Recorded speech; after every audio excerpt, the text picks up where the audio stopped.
Hello, good morning. आप सभी का स्वागत है हमारे नए वीडियो में। देखिए दोस्तों, आज मैं यहाँ आपको कि आपकी जो आंसर सीट होती है एग्जाम में, आप जो कल से एग्जाम देने जाएंगे, किसी का 4 तारीख से एग्जाम है, किसी का 3 तारीख से है, किसी का कल से एग्जाम स्टार्ट होने जा रहा है। तो आप सभी का जो एग्जाम स्टार्ट होने जा रहा है, जितने भी बच्चे पहली बार एग्जाम देने जा रहे हैं या आप दूसरी बार दे रहे हैं या आप तीसरी बार दे रहे हैं, सभी के लिए इंपॉर्टेंट वीडियो। आप सबको पता होगा कि आप जब इग्नू में एग्जाम देने जाएंगे ना, तो आपको वहां पर इसी प्रकार से आपको क्या मिलेगी, एक आंसर सीट मिलेगी। और आंसर सीट का जो फ्रंट पेज होता है, ठीक है, उस फ्रंट पेज को आपको वहां पर आपका इनरोलमेंट नंबर कैसे भरना है, उसको भी डिजिट में कैसे लिखना है, वर्ड में कैसे लिखना है, उस पर प्रोग्राम कोड कैसे लिखने हैं, डेट कैसे मेंशन करनी है, इन सभी से रिलेटेड ये वीडियो है। और सभी चीजें इस वीडियो में मैं आपको बताने वाला हूं।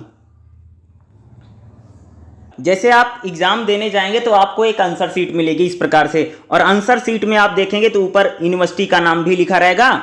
और उसके बाद यहां पर आपको फिल करनी पड़ेगी आपका, सबसे पहले आपको अपना इनरोलमेंट नंबर लिखना पड़ेगा, ठीक है। आपको जो हॉल टिकट मिला होगा, इस प्रकार से आपने इग्नू का हॉल टिकट या जिसे आप कहते हैं एडमिट कार्ड, इस प्रकार से आपने डाउनलोड किया होगा। तो आपका जो हॉल टिकट है, जो इनरोलमेंट नंबर है, वहीं पर आपका चाहे अनुक्रमांक, हिंदी में अनुक्रमांक बोला जाता है, इंग्लिश में इसको बोला जाता है इनरोलमेंट नंबर, आपका यहां पर इनरोलमेंट नंबर लिखा होगा, ठीक है। उसी को हमें यहां पर क्या करना है, फिल करना है, ठीक है। जो भी आपका इनरोलमेंट नंबर है, आपको सबसे पहले यहां पर इसको लिखना पड़ेगा। और आप इनरोलमेंट नंबर कैसे लिखेंगे वो मैं बताता हूं। आपको जो सबसे पहले इनरोलमेंट नंबर लिखना होगा वो डिजिट में लिखना है, ठीक है। डिजिट का मतलब होता है अंक में। जैसे आपका इनरोलमेंट नंबर है जैसे 1 है, 2 है, 3, यानी जो भी पूरा, जैसे भाई किसी का इनरोलमेंट नंबर है 22015678, इस प्रकार से भी आपका इनरोलमेंट नंबर होता है ना। सभी प्रकार से आपका जो शुरू में आप इनरोलमेंट नंबर लिखेंगे इस टाइप से लिखेंगे, यानी पूरी गिनती में लिखेंगे।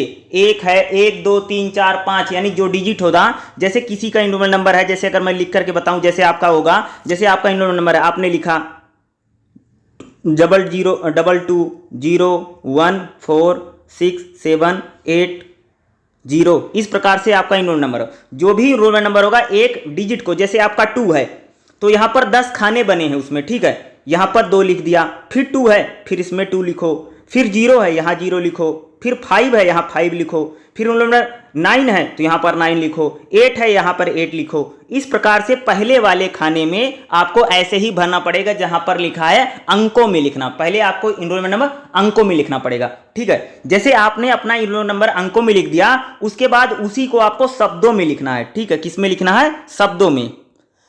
मतलब पता क्या होता, शब्द का मतलब, जैसे आपने अपना इनरोलमेंट में लिखा है 221566, ठीक है, 708, तो यहां पर जब अंकों में लिखोगे ना नीचे ना, जैसे आपने पहले 2 लिखा है तो 2 लिख सकते, गिनती में लिखना TWO, फिर 2 लिखा है, फिर दूसरे खाने में TWO 2, जैसे 1 लिखा ONE, इस प्रकार से हम बोलते हैं अंकों में। जैसे अगर किसी को अंकों में लिखना है ना, तो जैसे यहां पर लिखा है 1, तो हिंदी में भी लिख सकते हो ONE, चाहे हिंदी में लिखो चाहे इंग्लिश में लिखो, ठीक है। इसी प्रकार से आपको पहले लिखना है। जो इनरोलमेंट नंबर होगा इसी प्रकार से लिखा गया, जैसे मैंने आपको लिखकर बताया। जैसे अगर मान लो मैं लिख रहा हूं, मैंने यहां पर लिखा 2, ठीक है, मैंने लिखा 1 4 5 6, जो मेरा है मान लीजिए, ठीक है, 9 0 2 1, ठीक है, मैंने ऐसे लिख दिया। एक एक अंक को एक एक में लिख देना, ठीक है। 10 रहता है, किसी का 9 डिजिट का रहता है तो शुरू से स्टार्ट करना, पीछे से नहीं, शुरू से पहले में। जैसे मैंने पहले में लिखा 2, तो यहां पर मैं लिखूंगा, हिंदी में भी 2 लिख सकते हो जब अंकों में, शब्दों में लिखना है, ठीक है। जैसे अगर मैं इंग्लिश में लिखूंगा तो मैं पहले खाने में लिखूंगा TWO 2 लिखूंगा, फिर 1 है, फिर इसमें लिखूंगा ONE, फिर 4 है FOUR 4 लिखूंगा, फिर 5 है FIVE, ठीक है, मैं ऐसे लिख सकता हूं, ठीक है। जैसे मान लो यहां पर मैंने लिखा है 22789347 ऐसे लिखा, तो मैं अगर हिंदी में लिखना चाहता हूं तो मैं लिखूंगा जैसे 2, फिर 2 है, फिर 7 है, फिर 8 है। हिंदी में भी लिख सकते हो, वैसे भी लिख सकते हो। उसके बाद आपको क्या लिखना है, परीक्षा सेंटर कोड, यानी आपका जो एग्जाम सेंटर कोड है इसको लिखना पड़ेगा, ठीक है। एग्जाम सेंटर कोड आपको मिलेगा कहां से वो मैं बताता हूं। जो आपका ये हॉल टिकट है ना, यहाँ पर देखो इनरोलमेंट नंबर लिखा है, ठीक है। उसी के बाद यहाँ पर देखोगे लिखा होगा परीक्षा केंद्र कोड, एग्जाम सेंटर कोड, इसी में आपको लिखा है। तो एग्जाम सेंटर कोड ये देख रहे हो, ऐसे आप में भी लिखा होगा, गिनती लिखी होगी। जैसे इनका एग्जाम सेंटर कोड है 05174, ठीक है, तो इसको भी लिख लीजिएगा। पर परीक्षा कोड लिखेंगे 07541, आपका जो भी है, जैसे 41 है तो इस प्रकार से लिख देना, ठीक है। जो भी एग्जाम सेंटर कोड, जैसे बहुत सारे बच्चों को एग्जाम सेंटर कोड रहा है, जैसे आपका है 2289, कई बार वर्ड होता है, जैसे डी होता है, सी होता है, बी होता है, ऐसे भी परीक्षा सेंटर जो कोड रहेगा, आपको जो आपका होल टिकट है उसी में लिखा है, वही आकर के यहां पर लिखना है, ठीक है। उसके बाद क्या लिखना पड़ेगा, दिनांक और दिन। जैसे मान लो आपकी परीक्षा जो है, जैसे मान लो मंगलवार, सबसे पहले आपको दिन लिखना है भाई, मंगलवार है, सोमवार है, या जैसे आप लिख सकते हैं मंडे है, ट्यूसडे है, वेडनेसडे, इसलिए फिर आपको दिन लिखना है। जैसे मान लो कि किसी का एग्जाम 4 तारीख को, 4/06/2023, इस प्रकार से लिख देना। यानी इस पहले वाले खाने में क्या लिखना, आपको पहले दिन लिखना, कौन सा दिन है, मंगलवार, बुधवार, बृहस्पतिवार, शुक्रवार, जो भी दिन उसको, और फिर आपको क्या लिखना, दिनांक, यानी डेट क्या है, डेट यहां पर मेंशन कर देना है, ठीक है, लिख करके। उसके बाद है कार्यक्रम code, program code. Program code में जैसे अगर मैं बताऊं, जैसे बहुत सारे बच्चे हैं, जैसे किसी का BAG है, फिर यहां लिखना BAG, किसी का BCom जी है, किसी का BSc जी है। जैसे ऑनर्स वाले बच्चे हैं, ऑनर्स वाले बच्चे क्या, जैसे उनका होता नहीं BAPSH, ऐसे लिखना, BA पॉलिटिकल साइंस ऑनर्स, ठीक है। जैसे MA वाले बच्चे होते हैं, जैसे MPS, ठीक है, MA पॉलिटिकल साइंस वाले क्या लिखेंगे भाई मेरे, यहां पर MPS लिखेंगे, MPS। जैसे MA हिस्ट्री है तो MAH लिखेंगे। यानी आपका यहां पर क्या आएगा, कार्यक्रम कोड। कार्यक्रम कोड कहां से आप लिख सकते हो भी मैं बता देता हूं। ये जो आपका होल टिकट है ना, यहीं पर कार्यक्रम कोड भी लिखा होगा। जैसे इनका लिखा प्रोग्राम कोड, जैसे यहां पर लिखा ना प्रोग्राम कोड लिखा है ना, यही लिखा है, कार्यक्रम कोड यही पूछ रहा भैया कोड। जैसे इनका लिखा है BAG, वैसे आपका भी एनरोलमेंट नंबर के बिल्कुल नीचे लिखा होगा आपको कौन सा आपका प्रोग्राम कोड क्या है। तो प्रोग्राम कोड जिसका जैसे BAG है, BCom जी है, BSc जी है, MPS है, MSW है, MHI है, जो भी होगा आपका वैसे लिख देना, ठीक है। डेट लिख दिया, कार्यक्रम कोड लिख दिया। उसके बाद है पाठ्यक्रम कोड, ठीक है। पाठ्यक्रम कोड का मतलब समझते हो, आपका जिसका एग्जाम है, कोड आपको यहां से मिलेगा, यहां लिखा नहीं है, ये जो आपका एग्जाम है। जैसे इनका पाठ्यक्रम कोड क्या है, BPCG 172 है। जैसे अगला होगा BEGG 173, BPCS 188, तो ये आपका क्या होगा, पाठ्यक्रम कोड हो जाएगा, ठीक है। इसमें देख सकते होगे ना, जो आपकी हॉल टिकट रहेगा उसी में लिखा पाठ कोड लिखा। जैसे आपका जो भी एग्जाम है, जैसे इनका पहला एग्जाम क्या है, BPCG 172 है, जैसे BEGG 173 है। इस प्रकार से क्या होगा, आपका पाठ्यक्रम कोड लिखना पड़ेगा, ठीक है।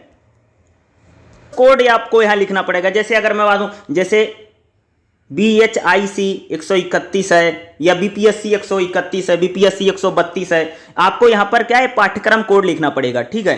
पाठ्यक्रम कोड आपका जो क्वेश्चन पेपर होगा उसमें भी लिखा होगा, ठीक है। क्वेश्चन पेपर मिलेगा ना, उसमें भी पाठ्यक्रम कोड यही है भाई मेरे, ठीक है। पाठ्यक्रम कोड क्या है, जैसे इनका जो भी आपका एग्जाम का कोड है वो लिखना पड़ेगा, ठीक है। जैसे इसमें आपका क्वेश्चन पेपर मिलेगा तो उसमें लिखा रहेगा पाठ्यक्रम कोड को। कोड के बाद आपका क्या है, फिर है आपका रहेगा, जैसे आपने पाठ्यक्रम यानी कोर्स कोड लिख दिया। कोर्स कोड में जैसे आपने लिख दिया BHIC 131, ठीक है। जैसे बहुत सारे बच्चों का है, जैसे MA के बच्चे हैं, जैसे MHI 01 है, ठीक है, MPS 01 है, इस प्रकार से। फिर उसके बाद विषय कोड यानी कोर्स टाइटल यानी बुक का नाम क्या है, ये तो आपको जो क्वेश्चन पेपर मिलेगा उसी में मिल जाएगा। जो कोर्स टाइटल रहेगा ना, यहीं से लिख सकते हो। जैसे इसका BPSC 132 है तो कोर्स टाइटल यानी बुक का नाम लिखना पड़ेगा, जैसे भारतीय सरकार और राजनीति। इसी प्रकार से जैसे जो भी रहेगा आपका, एक क्वेश्चन पेपर में दोनों चीजें मिल जाएंगी। यानी आपका कोर्स कोड जो होगा और कोर्स टाइटल ये आपके क्वेश्चन पेपर में ही लिखा होगा। कोर्स कोड का मतलब जैसे आपका यानी कोड क्या है, जैसे बहुत सारे बच्चों का जैसे BHDC 101 है, जैसे MPS 01 है, ठीक है, MPS 02 है, ठीक है, MAG 01 है। इंग्लिश में जो MA वाले बच्चे होते हैं उनके लिए होता है, तो आपको यहां से लिखना पड़ेगा। कोर्स टाइटल का मतलब है यानी आपकी बुक का नाम क्या है, ठीक है। यहां पर आपको क्या लिखना पड़ेगा, आपकी बुक का नाम, ठीक है। यहां पर आपने किस सब्जेक्ट का आपका एग्जाम है वो लिख दिया, फिर उसका बुक का नाम क्या है उसको लिख दिया।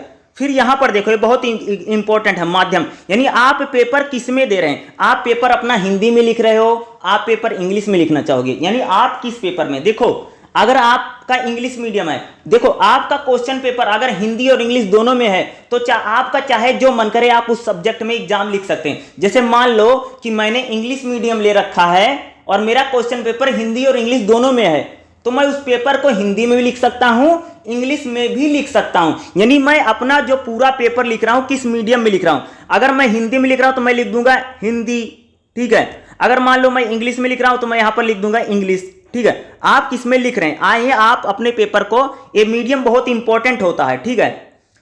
यही मैं बता रहा हूं कि भाई अगर किसी ने इंग्लिश मीडियम ले रखा है तो हिंदी में लिख सकता है। अगर आपका क्वेश्चन पेपर हिंदी और इंग्लिश दोनों में है तब आप हिंदी में लिख सकते हो, इंग्लिश में। अगर मान लो आपका पेपर ओनली इंग्लिश में है तो इंग्लिश में ही लिखना पड़ेगा, उसमें तो हिंदी कुछ हो ही नहीं सकती, ठीक है। तो जिसमें अगर आपका दिया जाता, उसके बाद देखोगे यहां पर क्या है, परीक्षार्थी के हस्ताक्षर। यहां पर आपको अपना साइन करना, जो भी स्टूडेंट है स्टूडेंट का साइन होगा, ठीक है। यहां पर जो लिखा है निरीक्षक के हस्ताक्षर, जो आपकी क्लास में टीचर रहेगा ना, आपके जो क्लास में टीचर आएगा वो यहां पर साइन करेगा। जैसे हम लोग रहते हैं तो यहां पर क्या करते हैं, साइन करते हैं, ठीक है। टीचर क्या करेगा, आपका जो क्लास में टीचर आएगा वो इसकी साइन करेगा, ठीक है। यहां पर जो है ना, यहां पर आप सबको कुछ नहीं करना है। ये जो पूरा यहां पर दे रखा है, स्टूडेंट को इसको यूज नहीं करना है, आपको इसमें कुछ नहीं करना है। एक पेपर जब चेकिंग होता है तो उनके लिए होता है, उन टीचरों के लिए, जब आपकी कॉपी चेक, सिर्फ स्टूडेंट को इसी लाइन में सारा चीज लिखना। आपका इनरोलमेंट नंबर लिखना है, जैसे आपका 222314 लिख देना, फिर उसके डिजिट में लिख देना, ठीक है। फिर परीक्षा सेंटर कोड आप लिख देना, आपका कौन सा परीक्षा सेंटर कोड है, आप किस दिन एग्जाम दे रहे हैं, कौन सी डेट है, आपका कौन सा प्रोग्राम है, जैसे बीएजी है, बीकॉम जी है, बीएससी जी है, एमपीएस है, एमएसडब्ल्यू है, ठीक है, एमएएच है, ठीक है, एमएजी है, क्या है। फिर आपका जो एग्जाम दे रहे हैं उसका कोड क्या है, ठीक है। जैसे बीपीएससी 131 है, बीपीएससी 132 है, जैसे होता है, जैसे एमपीएस 01 है। फिर उस किताब का नाम क्या है, विषय कोड यानी कोर्स टाइटल, इस बुक का नाम क्या है। फिर आप कौन से मीडियम में आप अपने पेपर को लिख रहे हैं, हिंदी में लिख रहे हो या इंग्लिश में लिख रहे हो, ठीक है। देखो अगर आपका क्वेश्चन पेपर हिंदी और इंग्लिश दोनों में है तो जो भी मन करे, जो आपको सही लगता है आप लिख सकते हैं, ठीक है, जो भी मन करे। उसके बाद यहां पर अपना साइन कर देना और आपके क्लास वाला टीचर साइन कर देगा और बाद में वहीं पर कोई आएगा, स्टैंप मुहर भी लग जाएगी, ठीक है। और एक लास्ट बात मैं बता देता हूं सब आप सभी को, एक काम ये भी कर लेना, आपको वहां पर सिग्नेचर सीट मिलेगी दोस्त मेरे, ठीक है। वहां पर आपके पास ना, वहां पर बच्चे आपको या जो टीचर होगा आपकी क्लास में ना, वो सिग्नेचर सीट देगा। सिग्नेचर सीट में ना आपको जो बुक का यानी जो आपकी आंसर सीट होती है इसका नंबर होता है। सिग्नेचर सीट में इसका नंबर, जैसे इसका नंबर क्या है 199104, ये क्या है, इसका जो आपको मिली है, जो आंसर सीट मिली है, आंसर सीट का कोड उसमें लिखना पड़ता है। और आपको भाई मैं आया हूं उसके लिए आप पी लिख दोगे जैसे। तो सिग्नेचर सीट भरना बहुत इंपॉर्टेंट है और अपना साइन जरूर करके आना, सिग्नेचर सीट आपको जरूर मिलेगी। एग्जाम आप जिस भी कमरे में होंगे, बैठे होंगे, वहां पर आपको सिग्नेचर सीट बच्चे टीचर लेकर के आएगा, वहां पर आपको ये लिखना पड़ेगा, ठीक है। सिग्नेचर सीट में सबसे पहले क्या लिखते हैं, आपका जो आंसर सीट है यहीं पर जो लिखा, जैसे 199104, तो वहां पर इसको लिख देना 19904 लिख दिया। फिर आपका नाम लिखा होगा, उसी के आगे लिखना पड़ेगा, ठीक है। फिर जैसे आपका भाई प्रेजेंट है, पी लिख दिया, फिर अपना साइन कर देना। तो सिग्नेचर सीट भी भरना बहुत इंपॉर्टेंट है, ये सारी बातें आप जरूर ध्यान में रखिएगा। और ये जो फ्रंट पेज रहता, खास तौर पे आपको आपका जो इनरोलमेंट नंबर है, इनरोलमेंट नंबर बहुत ध्यान से भरना है। चाहे आप उसको डिजिट में लिख रहे हैं, चाहे आप उसको वर्ड में लिख रहे हैं, आराम से भरिएगा। परीक्षा सेंटर कोड भी आप इजी भरिएगा, क्योंकि अगर आप कॉपी को रीचेक करवाते हैं, रीचेकिंग करवाते हैं, तो उसमें काफी इंपॉर्टेंट रहता है एग्जाम सेंटर कोड, ठीक है। बाकी तो उतनी ज्यादा चीजें नहीं। मीडियम आपका कौन सा, इसको जरूर लिख देना, हिंदी में लिख रहे हो या इंग्लिश में लिख रहे हो, जो कर देना, साइन अपना कर देना। और जो आपका क्लास का टीचर, उससे भी साइन करवा लेना, मुहर लग जाएगी। और सिग्नेचर सीट पर सिग्नेचर करके जरूर आना, किसी को छोड़ना मत है। सिग्नेचर सीट में ये वाले नंबर लिखना पड़ेगा, क्योंकि मान लो ये इसलिए लिखा जाता है जैसे कॉपी खो गई या खोए ना, इसलिए ये कई सारा वेरिफिकेशन होता है। ये एक प्रकार की सिग्नेचर सीट का वेरिफिकेशन है। आपको वहां पर एग्जाम सेंटर में जाओगे तो वहां पर सिग्नेचर सीट मिलेगी, वहां पर अपना साइन कर देना और इसका नंबर लिख देना और अपने नाम के आगे भैया पी यानी प्रेजेंट हूं ऐसे लिखते हैं, ठीक है। ये आपको मिलेगा। वीडियो देखने के लिए आप सभी का बहुत बहुत धन्यवाद। ये वीडियो कैसे लगा मुझे जरूर बताइएगा, और जैसे जैसे मैंने चीजें बता रखी है आपको उसी प्रकार से लिख करके आना है, ठीक है।